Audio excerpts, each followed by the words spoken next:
Hey there, Grumpy Old Fart here. I'm doing a UFO investigation video. This is this is a different video. But before I get into it, if you enjoy my content, it would really help me out if you'd hit the like button, subscribe to my channel, share my content on social media, and post a comment or two. Remember, I welcome your comments, even if you disagree with me.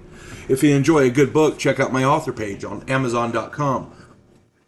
My pen name is H.L. Anderson. You can find all of my books there. I like to think I write good stories that make you think. Hope you find some of them you like, and I hope you enjoy them. Um, I've been working more on book projects lately, so I haven't been doing as many videos as I have been. I had a lot of projects in the fire, and I wanted to get some of them done. But the latest project I'm working on is called Outlaw Trails. I do videos about it on my channel. This is a tabletop role-playing game that I created with my friends years ago.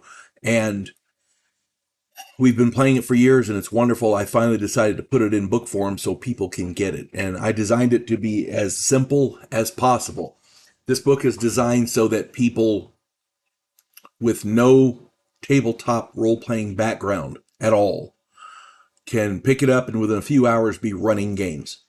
I tried to make it just as simple as possible because a lot of the games these days are overwhelming and it makes it difficult for people to get involved.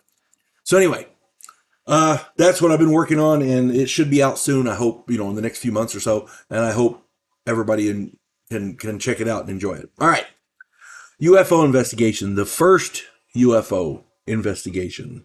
All right, many people believe the government. Yeah, believe that the government and or the military need to be conducting serious investigations into the UFO phenomena. These things are seen and encountered on a daily basis across our nation and across the world, and I believe that too. I believe we need to have some serious investigations. But I believe that all of the information gleaned from these investigations needs to be made public. Complete transparency. That's my thing.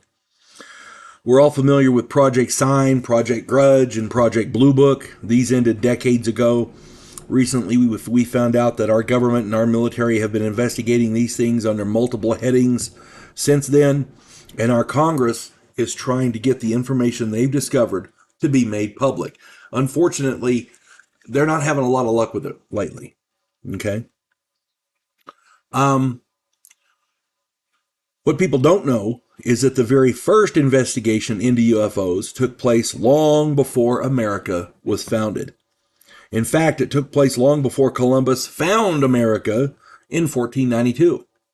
The first documented UFO investigation took place in Japan in 1235.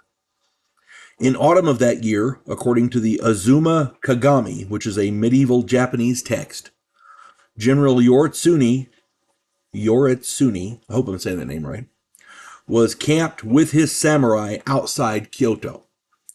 The entire encampment witnessed strange lights moving erratically in the night sky.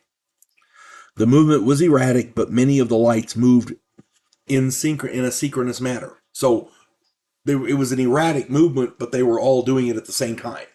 So it was an organized thing. The sighting lasted. That didn't make any sense. It was erratic but organized. Yeah, that's crazy. Anyway, I'm giving you the information that was in the articles. The sighting lasted for several hours, and reports came in from the surrounding area, not from his samurai, but from the civilians in the area. There were witnesses all over the place that saw the same thing. So this was a mass sighting event. This is the first recorded UFO sighting in Japan and one of the first recorded mass sightings in history. Yoritsuni ordered his most intelligent men. One article said 12. Another article said as many as 20, so I'm not sure how many were involved. But he ordered his most intelligent men to investigate the lights. The investigation lasted several weeks, and the findings were interesting to say the least. They found that the lights were harmless and completely natural. They said that it was nothing more than the wind making the stars sway.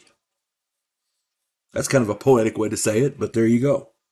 Sounds a lot like swamp gas making Venus seem to move, you know? It sounds a lot like the same bullshit we hear today, but they just put it more eloquently and it was really pretty the way they said it. The wind making the stars sway. Yeah, this goes to show learned men throughout history were just as full of shit as our scientists are today. Um, if you, any people out there who have seen a UFO, they understand that it's not a natural event. It's not. It may be a celestial event, but it's not a natural event. These things are intelligently controlled. They move through the sky. They're they outperform our best military jets, and we can't touch them. So whatever these things are, we do need to find out what they are. Now, that being said, this was the first recorded UFO investigation, and those people came up with the same bullshit that ours do. They just made it sound prettier. Yeah. Nothing new under the sun, right? Hope this finds everybody well. You folks have a good one. God bless one and all. There is a house in New Orleans where the monsters all hang out. When the police detective, who happens to be a skinwalker squirrel, uncovers a plot by a paranormal perpetrator, he has to enlist the aid of his fellow housemates. If you enjoy a modern, quirky take on historical mythology, check out my new original novel, The House Off Farago Road.